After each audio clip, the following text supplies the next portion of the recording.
ورحمۃ اللہ وبرکاتہ نحمدہ ونصلی ونسلم علی رسولہ الکریم اما بعد فاعوذ باللہ من الشیطان الرجیم بسم اللہ الرحمن الرحیم وللہ علی الناس حج البیت من استطاع الیہ سبیلا صدق اللہ العظیم ان اللہ وملائکتہ یصلون علی النبی یا ایھا الذین آمنوا صلوا علیہ وسلموا تسلیما اللہم صلی وسلم علی سیدنا محمد نور الانوار وسر الاسرار وسید الابرار وعطرتہ بعدد کل معلوم لک السلام علیکہ یا نبی اللہ السلام علیکہ یا رسول اللہ السلام علیکہ یا حبیب اللہ السلام علیکہ یا نور اللہ السلام علیکہ یا خاتم النبیین السلام علیکہ یا رحمت للعالمین السلام علیکہ یا محمد مصطفیٰ السلام علیکہ یا احمد مجتبی صلی اللہ تعالی علیہ وسلم۔ عزیزان ملت اسلامیہ، یہ اللہ رب العزت کا بے پناہ فضل و کرم ہے کہ اس نے ہم تمام کو ہر جمعہ کی طرح آج بھی یہاں جمع ہونے کی سعادت نصیب فرمائی۔ جیسا کہ آپ تمام حضرات نے مجھ فقیر حقیر سے خطبے میں جس آیہ کریمہ کی تلاوت سماعت کی، یہ سورہ آل عمران کی آیت نمبر 97 ہے۔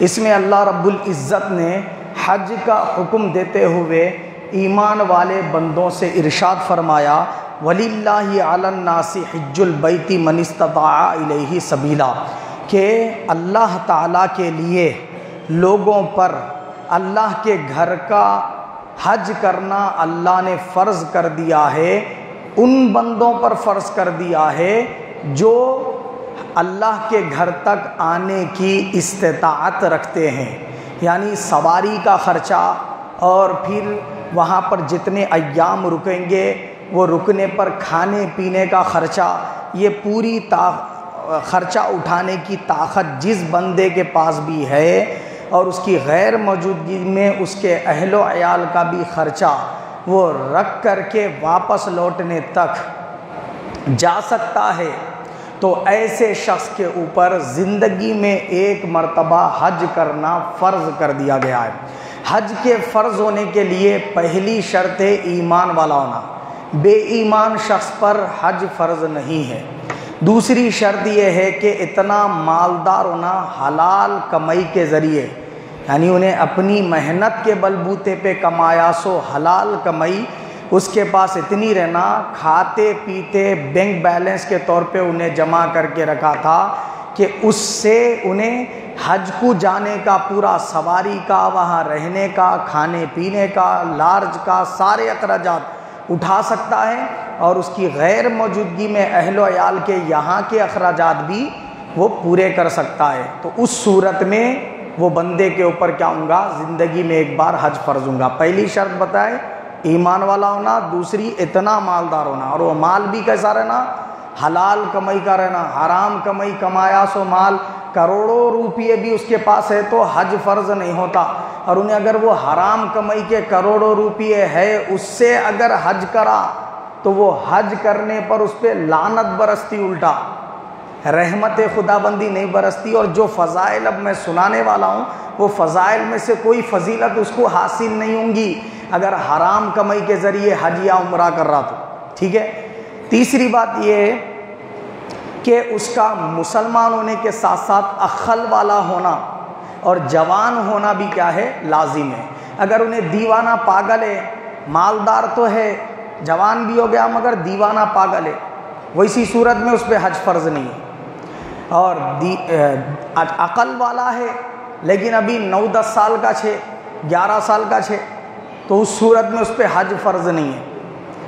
مسلمان بھی ہے، عقل والا بھی ہے، مالدار بھی ہے، ساتھ میں جو ہے نا کیا ہے، جوان بھی ہے، تو اس صورت میں اس پر حج فرض ہوں گا، نہیں تو حج فرض ہوتا ہی نہیں۔ اب خاتون ہے تو خاتون کے لیے اور ایک شرط یہ ہے کہ اس کے لیے جو ہے نا کیا ہے معلوم ہے، محرم شخص کا سفر میں ساتھ ہونا ضروری ہے۔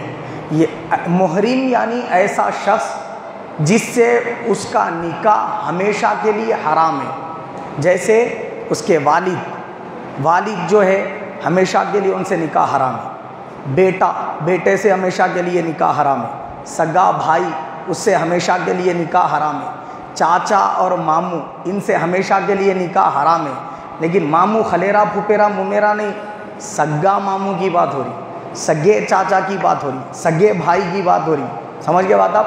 یہ افراد جو ہے نا ان سے اس کی شادی ہمیشہ کے لیے حرام ہے۔ تو ایسے جو ہے نا اشخاص کے ساتھ وہ کیا کر سکتی ہے؟ حج یا عمرہ جو ہے نا کیا ہے عمرے کا سفر کر سکتی ہے، جن سے اس کا نکاح ہمیشہ کے لیے حرام ہے۔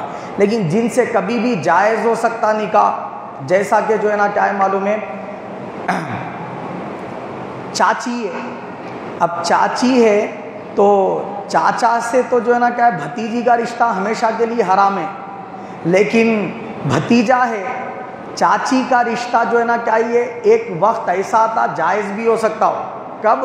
اگر چاچا انتقال کر گئے یا چاچا طلاق دے دی اپنی بیوی کو، تو چاچا کے انتقال کرنے کے بعد یا طلاق کی عدت ختم ہونے کے بعد میں چاچی بھتیجے سے شادی کر سکتے، تو چاچی بھتیجے کے ساتھ حج یا عمرے کا سفر نہیں کر سکتے، وہ محرم ایک وقت کے لیے ہے خالی، ورنہ کیا ہے غیر محرم میں شمار ہوتا انہیں۔ تو محرم وہ شخص ہے جس سے نکاح ہمیشہ کے لیے حرام ہے، ان کے ساتھ ہی چنے حج یا عمرے کا سفر کر سکتی۔ اگر وہ محرم اشخاص اس کو میسر نہیں ہے، محرم اشخاص میں سے کوئی بھی، تو اپنے کتنی بھی مالدار رہن دو، مسلمان رہن دو، عقل والی رہن دو، جوان رہن دو، لیکن محرم نہیں ہے سفر میں ساتھ میں، تو نہ حج فرض ہے نہ عمرہ لازم ہے اس کے لیے، اگر قریبی تو ادا ہی نہیں ہوتا، کیونکہ فرض ہی نہیں ہے اس کے اوپر۔ بات سمجھ گئے؟ یہ جو ہے نا کیا ہے حج کے لیے لوازمات ہے۔ اب جو حج ہے یہ حج کے لیے یہ بھی مخصوص جو مہینے اللہ نے حج کے لیے متعین فرمائے اور مخصوص جو ایام حج کے ارکان ادا کرنے کے لیے اور مقامات جو اللہ نے فکسڈ فرمائے، ان مقامات پہ جا کے ان مقامات پہ ان تاریخوں میں وہ ارکان حج ادا کرنا جس کا اللہ نے حکم دیا، تبھی حج ادا ہوتا۔ اب حج کے ایام نہیں ہیں، حج کے مہینے نہیں ہیں، حج کے دن نہیں ہیں، سمجھے آپ وہ مقامات پہ نہیں گئے، ڈپلیکیٹ کعبہ بنا لے کے طواف کر رہے تو طواف نہیں ہوتا، ڈپلیکیٹ صفا مروہ بنا لے کے اس کی صحیح کر لیے تو صحیح نہیں ہوتی، ڈپلیکیٹ کوئی مینا کا میدان بنا لے کے اس میں جا کے اگر جو ہے نا عارضی لفظ کو میں اس میں چلے گیا بولے تو اس کا حج نہیں ہوتا۔ حج کے لیے وہیں جانا پڑے گا انہیں جن مقامات کو اللہ نے متعین فرمایا، اور حج وہی تاریخوں میں کرنا پڑے گا جن تاریخوں کو اللہ نے متعین فرمایا، وہی مہینوں میں کرنا پڑے گا جن مہینوں کو اللہ نے حج کے لیے متعین فرمایا۔ بات سمجھ میں آئی؟ تو کون سے مہینے حج کے لیے اللہ نے متعین فرمائے؟ شوال، ذی الحج، ذی الحج، یعنی شوال اور ذی الحج کے مہینے میں تو خالی عمرہ ہی کر سکتے آپ، حج کا عمرہ کر سکتے۔ کوئی بندہ اگر حج کے لیے چلے جانا چاہ رہا اپنے وطن سے حج کے لیے، وہاں جا کر قیام کرنا چاہ رہا 3 مہینے کا 2 مہینے کا، تو اس صورت میں انہیں عمرہ کر لے کے وہیں قیام کر کے حج کر لے کے آ سکتا۔ تو یہ حج کے مہینے کیوں شمار کیے گئے بولے تو ان دنوں سے انہیں عمرہ کر لے کے وہاں پہ حج تمتع کرنے کے لیے عمرہ کر کے اب حج کا انتظار کر لے کے حج کر لے کے آ جا سکتا۔ اس کے لیے کیا ہے معلوم ہے، یہ مہینے متعین کیے گئے شوال اور ذی الحج، ورنہ حج اصل میں ہوتا ذی الحج کے مہینے میں، سمجھ گئے بات آپ؟ اور ذی الحج کے مہینے کی کون سی تاریخ میں ہوتا؟ 8، 9، 10، 11، 12 اور 13، یہ 6 تاریخوں میں حج کے ارکان ادا کیے جاتے۔ اس میں بھی 5 میں حج مکمل ہو جاتا۔ اگر کوئی بندہ مینا کے میدان میں 12 ذی الحجہ کی مغرب تک رکا ہوا رہا سورج ڈوبنے تک، تو پھر اس کو 13 تاریخ بھی وہاں پہ رکے ہوئے رہنا پڑتا، اس کے لیے 6 دن گنائے، مگر اصل 5 دن میں ہو جاتا حج، سمجھ گئے نا بات آپ؟ تو یہ 6 دنوں میں وہ حج کے مخصوص ارکان کو ادا کرنا ہے، وہ تاریخ بھی ہونا اور وہی مقام ہونا جس مقام پہ۔ اچھا اس میں یہ بھی بات ہے کہ کون سی تاریخ کو کون سا جو ہے حج کا رکن ادا کرنا ہے، وہ اس تاریخ میں وہ رکن ادا کرنا تو حج ہوتا نہیں۔ اگر جو ہے نا 9 ذی الحجہ کو عرفات کے میدان میں نہیں جائیں گا سمجھو، 12 ذی الحجہ کو جاتا ہوں بولے تو حج نہیں ہوتا اس کا. 9 تاریخ کو جانا, کیا بھی ہو جانے دو وہاں آنا ہی آنا انہیں. بیمار رہا بھی تو آنا, ہاسپٹل میں جو نا شریک بھی ہے تو بیڈ کے ساتھ آنا انہیں, وہاں ایمبولینس میں ڈال کے لے کے آتے اس کو. لان آنا ہی آنا ہے انہیں عرفات کے میدان میں. نہیں آیا حج نہیں ہوتا اس کا. بات سمجھ گئے نا بات. تو تاریخ بھی ہونا, وہی مقام پہ آنا, اور وہی تاریخ کو آنا جس تاریخ کو اللہ نے کہا کہ یہ تاریخ کو یہاں پہ آؤ. سرکار نے جو تاریخ کو آنے کا حکم دیا وہی تاریخ کو آ کے وہ رکن ادا کرنا, تب جا کے حج ہوتا. ٹھیک ہے نا.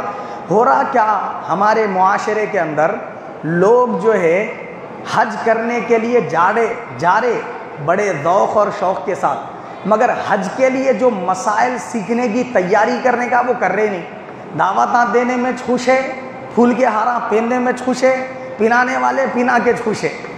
وہ بیچارہ گئے تک خالی ہاراں پہننے میں, دعوتاں کھانے میں پریشان ہے, ٹائم ہی نہیں نکال رہا, وقت ہی نہیں نکال رہا مسائل سیکھنے کے لیے. تو حج بولے تو کیا ہے معلوم, 3 قسمیں ہیں اس کی. ایک حج ہے حج افراد, دوسرا حج ہے حج تمتع, اور ایک حج ہے حج قران. سمجھ رہے آپ. حج افراد اس کے مسئلے الگ ہے, حج قران اس کے مسئلے الگ ہے, حج تمتع اس کے مسئلے الگ ہے. اب ایک بندہ کیا کریں گا معلوم, خالی میں حج کا احرام باندھ لے رو بول کے بن لیا. کون سے حج کا باندھا انہیں, افراد کا باندھا, تمتع کا باندھا, قران کا باندھا, اس کو پتہ ہی نہیں ہے. اب کئی ایسے حاجی حضرات ہیں, میں پوچھا ان کو بھئی آپ حج کو جا رہے کون سا کر رہے, بولے تو حج بھی کون سا بھی رہتا, کہا اس کی بھی قسمیں رہتے, کہاں بول کے پوچھ رہے. اب مسائل ہی نہیں سیکھیں گے تو پھر اگر انہوں حج کا احرام بول کے باندھ لیں گے نا اگر, تو کیا ہوتا معلوم, حج افراد کرنا پڑتا ان کو. مطلب عمرہ کرنے کی ضرورت نہیں رہتی, ڈائریکٹ حج کرنے کا رہتا ان کو حج افراد میں. ابھی انہوں جا کے عمرہ کریں گے, عمرہ کر کے حلق بنا لیں گے, احرام اتار دیں گے سمجھو, تو کیا ہو جاتا, دم واجب ہو جاتا. تو یہ مسائل سیکھ رہے تھے نہیں, اور بولے اللہ معاف کرنے والا, اللہ معاف کرنے والا. ایسا نہیں ہے. اللہ تعالیٰ ہر ایک عبادت کے اصول بتایا, اس کے فرائض بھی بتایا, واجبات بھی بتایا, سنتیں بھی بتایا, نوافل بھی بتایا. اس کو آپ پہلے جانکاری حاصل کر کے وہ عمل کرنے کا ہے. آپ ویسا نہیں کر کے اللہ معاف کرنے والا, اللہ معاف کرنے والا بولے تو بغیر وضو کے نماز پڑھے تو ہوتی جی نماز نہیں, اللہ معاف کرنے والا بولے تو اگر جان بوجھ کے بغیر وضو کے نماز پڑھا تو کافر ہو جاتا انہیں. سمجھ رہے آپ. علم اتنا ہی سیکھیں گا, نماز کے اندر کوسی جگہ پہ کیا پڑھنے کا سیکھیں گا جی نہیں, خالی جو نا ایکٹنگ کر دیں گا تو نماز ہوتی, اٹھا کے منہ پہ مار دیتا اللہ تعالیٰ. پہلے سیکھ اس کے بعد آؤ بول کے بولا. رسول پاک کیا فرمائے, طلب العلم فریضۃ علی کل مسلم و مسلمہ.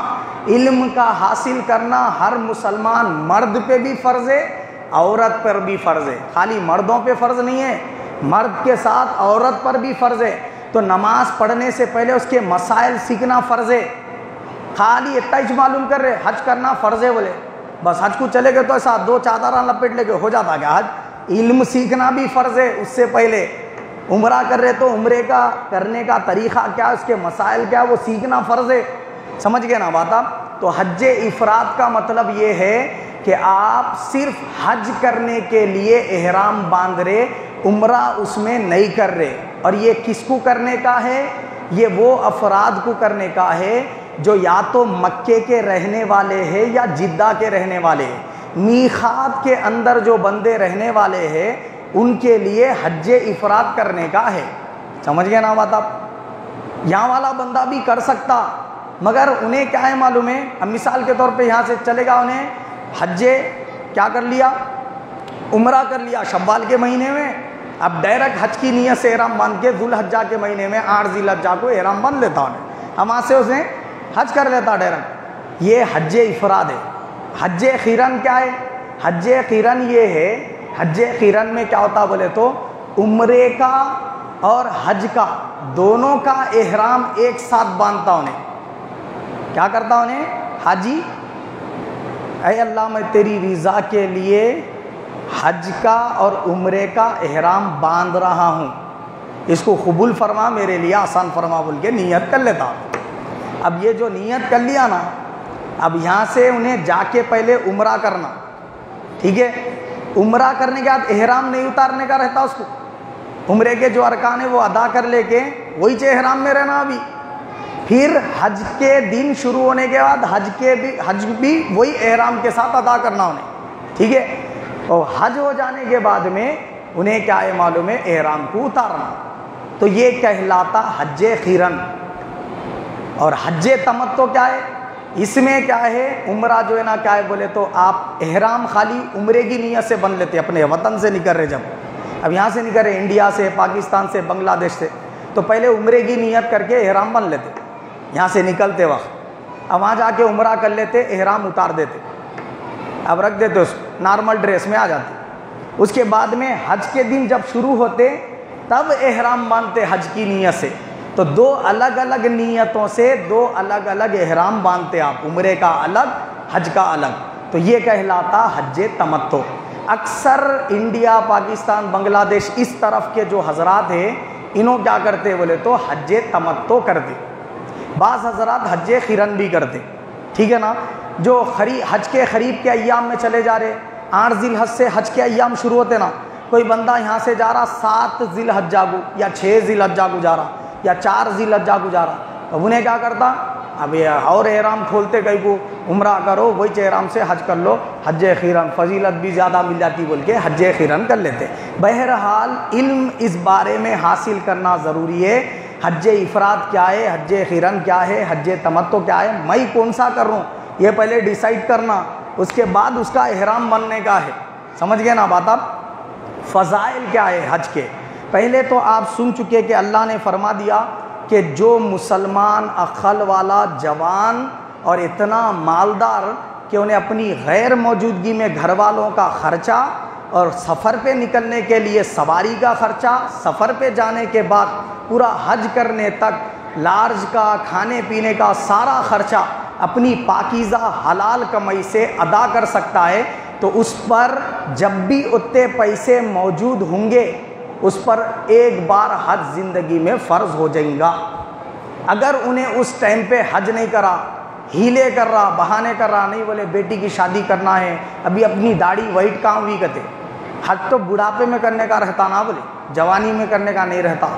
تو انہیں پیسے آ جانے کے بعد بھی بوڑھا ہونے کے بعد حج کرتا ہوں، پہلے یہ ذمہ داریوں سے فارغ ہو جاتا ہوں، بیٹوں کی شادی ہے، بیٹیوں کی شادی ہے، یہ ذمہ داریاں پہلے کر دے کے یہ کرتا ہوں، نہیں بولے گھر ذاتی نہیں ہے، پہلے گھر ذاتی بنا لے کے جو ہے نا اس کے بعد حج کرتا ہوں. تو یہ فرض نہیں ہے آپ کے اوپر گھر ذاتی کرنا بول کے، یہ فرض نہیں ہے بیٹیوں کی شادی کرنا بول کے، یہ فرض نہیں ہے بیٹوں کے شادیاں کرنا بول کے. جب آپ اتنے مال کے مالک بن گئے کہ آپ پر حج فرض ہو گیا، اگر آپ اسی وقت حج ادا نہیں کرے تو آپ کیا گارنٹی دے سکتے کہ آگے عمر میں آپ کو خطرناک بیماریاں نہیں آئیں گے، کوئی حادثہ پیش نہیں آئیں گا؟ نہیں. کیا آپ ہمیشہ مالداری رہیں گے؟ گارنٹی دے سکتے؟ کتنے ایسے بندے ہیں انہوں ایک دن پہلے کروڑ پتی تھے، خالی ایک ہی دن گزرا شیئر کی مارکیٹ جو ہے نا گر گئی، بھکاری بن گئے، پورا مال ختم ہو گیا. کلیچ کروڑ پتی تھا انہیں، نیکسٹ ڈے بھکاری بن گیا. کتنے ایسے تھے کہ ان لوگ سپنے دے کے حج کریں گے بول کے، مگر فسادات ہو گئے وہ ایریے میں، پورا گھر لوٹ گیا، اب قتل ہو گئے یا مارے گئے. تو اللہ تو پوچھنے والا ہے تیرے اوپر حج فرض ہوا تھا وہ حج کیوں نہیں کیا؟ حدیث پاک میں ہے جس بندے پر حج فرض ہو جائے اور وہ اس وقت ادا نہ کرے، اس کے ادا کرنے میں تاخیر کرے تو گناہ گار ہوں گا، اور ادا ہی نہیں کرا زندگی بھر ایسی ٹالتے گیا، کل بعد میں کریں گے، اگلے سال کریں گے، اگلے سال کریں گے، ٹالتے گیا.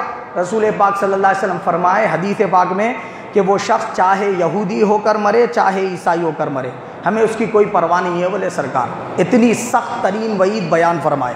فضائل کیا ہے؟ حج اگر بندہ کر لے گا تو رسول پاک صلی اللہ علیہ وسلم نے حدیث پاک میں ارشاد فرمایا. عبداللہ بن عمر رضی اللہ عنہ سے روایت ہے، پوچھا گیا یا رسول اللہ حج کن مہینوں میں ادا کیا جائے؟ سرکار نے فرمایا حج کے مہینے شوال، ذی الحج ہے. ان ذی الحج کے ابتدائی 10 دنوں میں حج ادا کرنے کا ہے، اور عمرہ حج کا جو ادا کر لینے کا ہے شوال، اور ذی الحج کے مہینے میں بھی ادا کر سکتے. یہ رسول پاک نے حدیث پاک میں فرمایا. حضرت ابو الحکم سیار رحمۃ اللہ علیہ فرماتے ہیں کہ میں نے حضرت ابو حازم رضی اللہ عنہ سے سنا کہ انہوں نے فرمایا میں نے حضرت ابو ہریرہ کو فرماتے ہوئے سنا، انہوں نے فرمایا میں نے رسول پاک صلی اللہ علیہ وسلم کو فرماتے ہوئے سنا، کیا ہے؟ جس کسی شخص نے اللہ کو راضی کرنے کے لیے حج کیا اور اس نے حج کے دوران نہ کوئی بے حیائی کی بات کی، نہ کوئی بے شرمی کی بات کی، نہ کوئی گالی گلوچ کیا، نہ کسی کے ساتھ فسق و فجور یعنی گناہ کبیرہ والے کوئی کام کیا، نہ گناہ صغیرہ والے کوئی کام کیا، اللہ کی نافرمانی سے بچا رہا اور ہر قسم کے گناہوں سے اپنے آپ کو وہاں روکے رکھا، تو رسول پاک فرمائے انہیں جب اپنے گھر کی طرف لوٹتا ہے نا حج کر لے کے، وہ گناہوں سے ایسے پاک ہوتا ہے جیسے ماں کے پیٹ سے ابھی پیدا ہوا، ایک بھی گناہ اس کے کھاتے میں نہیں رہتا۔ یہ حدیث پاک جو سنائی صحیح بخاری کی ہے، کتاب الحج میں ہے اور حدیث نمبر 1521 ہے۔ دوسری حدیث پاک سنیے، درود شریف پڑھ لیجیے، اللہم صلی وسلم علی سیدنا محمد وعطرتہ بعدد کل معلوم لک۔ حضرت سیدنا علی مرتضیٰ شیر خدا رضی اللہ عنہ سے روایت ہے، انہوں نے کہا رسول پاک صلی اللہ علیہ وسلم نے فرمایا، جو شخص اتنا مال کا مالک ہو کہ حج بیت اللہ کے سارے اخراجات وہ اٹھا سکتا ہے اور اپنی غیر موجودگی میں اپنے اہل خانہ کے لیے بھی خرچہ دے سکتا ہے، تو اس پر زندگی میں حج فرض ہے۔ وہ اگر حج نہ کرے تو حضور نے فرمایا ہے کہ وہ چاہے یہودی ہو کر مرے چاہے نصرانی ہو کر مرے، اللہ کو اس کی کوئی پرواہ نہیں۔ یہ حدیث جو سنائی مستدرک حاکم میں ہے، مستدرک حاکم اور ترمذی شریف میں ہے۔ ترمذی شریف میں ابواب الحج حدیث نمبر 817 ہے۔ اور ایک حدیث پاک اللہ کے حبیب صلی اللہ علیہ وسلم نے ارشاد فرمایا، سیدنا عبداللہ ابن مسعود رضی اللہ عنہ سے روایت ہے کہ آپ صلی اللہ علیہ وسلم نے فرمایا، تم پے در پہ حج اور عمرہ کرو بولے سرکار، کیونکہ حج و عمرہ غریبی اور گناہوں کو مٹا دیتا ہے بولے سرکار۔ یعنی اگر کوئی بندہ اتنا مالدار ہے، انہیں ایک حج کرنے کے بعد بھی اس کے پاس اور مال جمع ہے، انہیں اور ایک بار حج کو جا سکتا، سرکار فرمائے کوتاہی نہ کرے، نفل حج پھر دوبارہ کرے، فرض تو ہو گیا آدھا، پھر نفل حج کرے۔ سرکار نے فرمایا یہ جو حج پہ حج عمرے پہ عمرے انہیں جو کر رہا، حضور فرمائے اللہ اس کی برکت سے اس کے مال میں اضافہ کر دے گا، اس کی غریبی مٹا دے گا۔ تو حج و عمرہ فقر و فاقے کو ختم کر دیتا ہے، یہ اس کی برکتیں ہیں، اور گناہوں کو مٹا دیتا ہے بولے سرکار۔ یہ جو حدیث سنائی ترمذی شریف میں ہے، ابواب الحج حجی والعمرہ حدیث نمبر 815۔ اسی طرح اور ایک حدیث پاک ہے، اللہ کے حبیب صلی اللہ تعالی علیہ وسلم نے ارشاد فرمایا، یہ حدیث ابو ہریرہ رضی اللہ عنہ سے روایت ہے، وہ فرماتے ہیں میں نے رسول پاک صلی اللہ علیہ وسلم سے سنا کہ حج اور عمرہ کرنے والے اللہ کے مہمان ہیں۔ اب جس بندے کو یہ شوق ہے، دنیا میں تو اپن کس کے بھی پاس مہمان بن کے جاتے، اپنے مہمان انسان رہتے نہیں، مگر اللہ تعالیٰ کے حبیب فرما رہے جس کو یہ شوق ہو کہ وہ اللہ کا مہمان بنے تو وہ حج کرنے آ جائے، عمرہ کرنے آ جائے۔ تو جو حاجی حج یا عمرہ کرنے کے لیے آتا ہے وہ بندہ اللہ کا مہمان ہے بولے سرکار، اور اللہ کا مہمان جب بنتا تو اللہ اس کا کیا خیال کرتا؟ حضور فرما رہے ہیں وہ بندہ جب عبادات کر کے اللہ تعالیٰ سے دعا مانگتا ہے، اللہ فرماتا ہے میں اس کی دعا ضرور قبول کروں گا، اور وہ بندہ مغفرت طلب کرتا ہے تو اللہ فرماتا ہے فرشتوں تم گواہ رہو میں نے اس کی مغفرت فرما دی۔ یہ حدیث جو سنائی یہ حدیث پاک ابن ماجہ میں ہے، حدیث نمبر 3004 ہے۔ اسی طرح اللہ کے حبیب صلی اللہ علیہ وسلم نے اور ایک حدیث پاک میں ارشاد فرمایا کہ جو بندہ حج کرنے کے لیے اپنے وہاں مکے کے روم سے پیدل چل رہا ہو حج کرنے کے لیے مینا کے میدان تک، تو اب رسول پاک صلی اللہ علیہ وسلم فرما رہے کہ انہیں ہر قدم پہ اللہ تعالیٰ اس کے ایک بڑی نیکی اس کے کھاتے میں درج کر دیتا ہے۔ اور پھر وہ بندہ اونٹ کے اوپر سوار ہو کے جا رہا تو اونٹ جتنے قدم چل رہا اس کے ہر قدم پہ ایک نیکی لکھی جاتی۔ اب یوں سمجھ لو کار میں جا رہا تو کار کا پہیہ جتنے بار پھر رہا ہر پھرنے پہ ایک نیکی اس کے کھاتے میں درج ہوتی۔ اس طرح وہ بندے کے کھاتے میں نیکیاں بھی درج ہوتی ہیں اور اس کی تعداد کے مطابق گناہ بھی بخشے جاتے ہیں۔ اور وہ بندہ جب طواف کرتا ہے اللہ تعالیٰ کے گھر کا تو اللہ رب العزت اس کے طواف کو قبول کرتا ہے، اس کی سعی کرتا ہے تو سعی کو قبول فرماتا ہے، اور وہ حج کر کے جب واپس لوٹتا ہے گناہوں سے اس طرح پاک ہوتا ہے جس دن ماں کے پیٹ سے پیدا ہوئے جب تھا. یہ حدیث پاک جو سنائی نا، یہ شعب الایمان بیہقی میں حدیث پاک ہے. اور باب کیا ہے؟ فضل الحج والعمرہ، حدیث نمبر 3959 ہے. ٹھیک ہے. اسی طرح اور ایک حدیث پاک ہے، ابو ہریرہ رضی اللہ عنہ سے روایت ہے. وہ فرماتے ہیں ایک عمرہ دوسرے عمرے کے بیچ کے گناہ مٹا دیتا ہے، ایک حج دوسرے حج کے بیچ کے گناہ مٹا دیتا ہے. یہ سب فضائل حج بیان کیے جا رہے ہیں اللہ کے حبیب کی زبان اقدس سے. یہ حدیث صحیح بخاری کی ہے اور وجوب العمرہ باب کا نام ہے اور حدیث نمبر 1773 ہے. اسی طرح ایک اور حدیث سنا دیتا ہوں. اللہ کے حبیب صلی اللہ علیہ وسلم نے فرمایا، ابو موسیٰ اشعری رضی اللہ تعالیٰ عنہ سے روایت ہے، فرمایا رسول پاک صلی اللہ علیہ وسلم نے قیامت کے دن جو بندہ حج کیا تھا اپنی پاکیزہ حلال کمائی کے ذریعے، وہ بندہ جب قیامت کے دن اٹھے گا تو اللہ تعالیٰ اس بندے کی تو مغفرت فرما ہی دے گا، وہ بندے سے فرمائے گا اپنے خاندان کے 400 لوگوں کو آ کر میرے پاس شفاعت کر اور ان کی بخشش کرا کے جنت میں لے جا. کتنے افراد؟ 400 اپنے خاندان کے افراد کو انہیں شفاعت کر کے بخشا لے کے جنت میں لے کے جائے گا. ایک حاجی کے حج کرنے پر یہ فضیلت اللہ کے حبیب نے بیان فرمائی. یہ جو حدیث میں نے سنائی یہ حدیث پاک مجمع الزوائد میں ہے، کتاب الصحیح باب دعاء الحجاج، اور حدیث نمبر کیا ہے؟ 5249 ہے.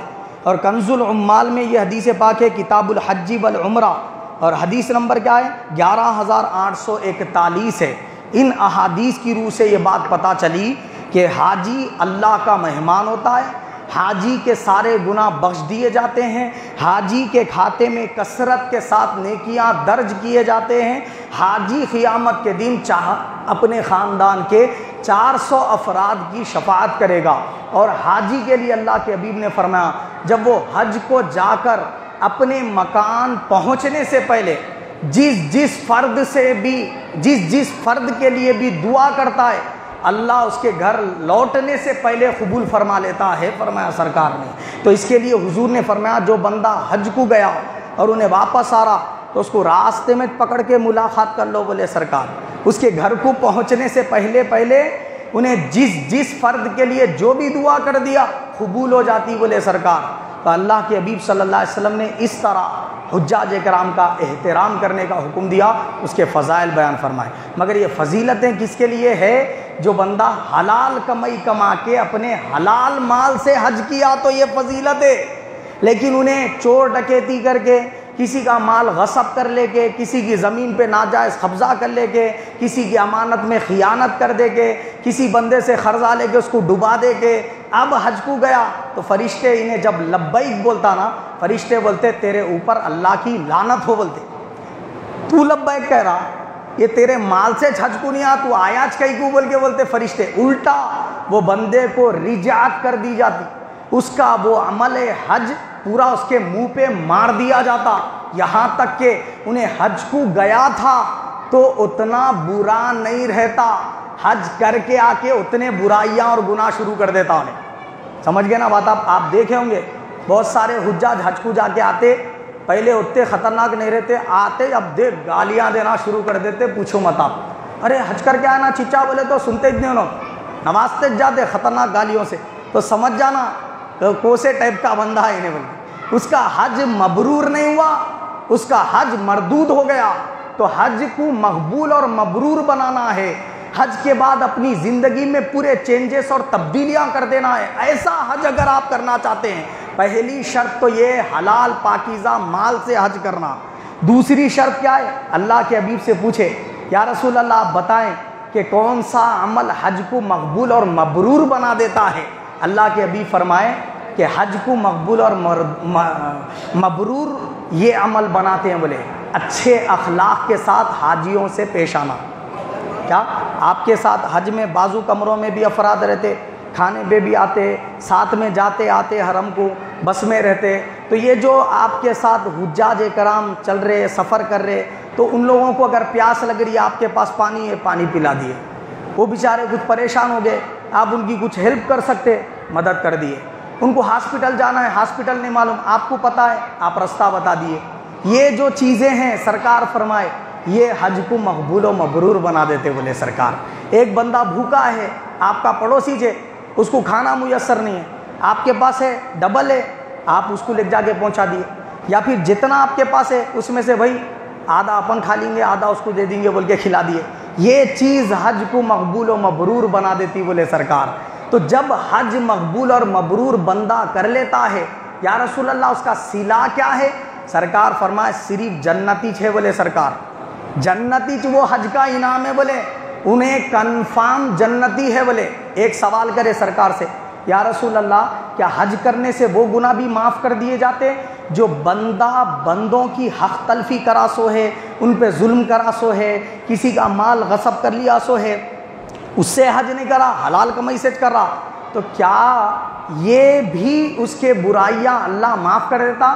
سرکار کچھ دیر وقفہ کرے، یعنی خاموشی اختیار کرے، اس کے بعد فرمائے میں اللہ تعالیٰ سے دعا کرا تھا عرفات کے میدان میں، اے اللہ حجاج اکرام جتنے میری امت کے حج کریں گے پاکیزہ حلال کمائی سے، اور جیسے تو نے شرائط رکھے ان شرائط کے مطابق جو بھی بندہ حج کرے گا تو ان کے سارے گناہ معاف کر دے بولے، تیرے حقوق میں سے کوتاہی ہوئی تو وہ بھی معاف کر دے، بندوں کے حقوق میں کوتاہی کرے تو وہ بھی معاف کر دے۔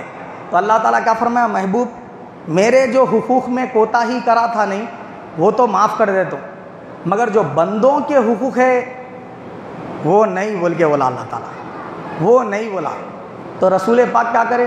روتے رہے، دعا مانگتے رہے، یہاں تک کہ عرفات کے میدان سے جانے کا وقت آ گیا، غروب آفتاب ہو گیا، سرکار نکل گئے مزدلفہ، عید الاضحیٰ کی رات تھی، مزدلفہ میں جب پہنچے سرکار وہی دعا پھر ریپیٹ کرے رسول پاک، تو اللہ کے رسول کے دندان مبارک نظر آ رہے تھے، اتنا مسکرائے سرکار دعا کر کے، صحابہ بولے یا رسول اللہ آپ اتنا مسکرا رہے؟ سرکار فرمائے اللہ تعالیٰ نے میں جو عرفات میں دعا مانگا تھا نہیں اس کا آدھا حصہ تو وہاں قبول کر لیا تھا، آدھا حصہ باقی رہ گیا تھا، وہ میں یہاں مانگا یہاں قبول کر لیا اللہ پاک بولے۔ یعنی جو بندہ حج کیا اس کا حج اگر قبول ہو گیا، حق اللہ میں کوتاہی تھی تو وہ بھی معاف کر دیے جاتے، حقوق العباد میں کوتاہی تھی تو وہ بھی معاف کر دیے جاتے۔ اب وہ بندہ گناہوں سے ایسے پاک آتا ہے جیسے اب ہی پیدا ہو کر نیا جو ہے دنیا میں تشریف لا رہا ہو، ایسا پاکیزہ جو ہے نا اس کی نئی زندگی کا وہاں سے آغاز ہوتا ہے۔ تو یہ تھے حج کے فضائل اور نہ کرنے پر وعید، یہ سماعت کر چکے آپ۔ اب حج بولے تو اس میں فرض کیا چیزیں ہیں؟ 3 چیزیں فرض ہے حج میں، اگر یہ 3 چیزوں میں سے ایک چیز بھی مس ہوئی حج ہوتا ہی نہیں۔ پہلا کیا ہے؟ احرام۔ احرام باندھنا جو ہے وہ 2 سفید چادروں کے ساتھ، مرد کی بات کر رہا ہوں، عورت کے لیے تو اس کا جو روز پہننے کا ڈریس ہے وہی احرام ہے، مرد حضرات کے لیے کیا ہے؟ وہ جو ہے نا 2 سفید چادریں پہن کر 2 رکعت نماز پڑھنا، یہ تو سنت ہے 2 رکعت نماز، وہ ادا کر لے کے اس کے بعد نیت کرنا، انہیں کیا نیت کرنا؟ کہ میں عمرے کا احرام باندھا ہوں یا حج کا احرام باندھا ہوں، یہ نیت کرنا۔ اس کے بعد لبیک اللہم لبیک لبیک لا شریک لک لبیک ان الحمد والنعمت لک والملک لا شریک لک، اس کو 3 دفعہ پڑھنا اتنی آواز سے کہ اس کی آواز اس کو سنائی دے۔ کیا کیا کرنا؟ 2 سفید چادریں، پھر نیت کرنا، پھر لبیک پڑھنا، یہ 3 چیزاں احرام میں فرض ہے، یہ تینوں کو ملا کے احرام ہوتا۔ بعض لوگ کیا کر رہے سمجھ رہے 2 چادراں سفید لپٹ لے کے احرام ہو گیا سمجھ رہے، وہ احرام نہیں ہوتا۔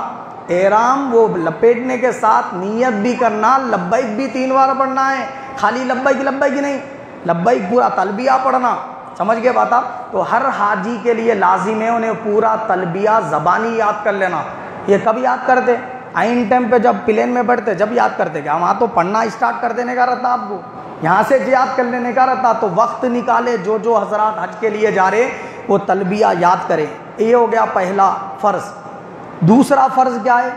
9 ذی الحجہ کے دن عرفات کے میدان میں جانا، ظہر سے عصر تک کا وقت وہاں پہ گزارنا، یا اگر علیل تھا، بیمار تھا، کچھ بھی تھا تو کچھ نہ کچھ انہیں 9 ذی الحجہ کے دن عرفات کے میدان میں وقت گزارنا ہی گزارنا۔ اگر نہیں گزارا تو پھر اس صورت میں اس کا حجیج نہیں ہوتا۔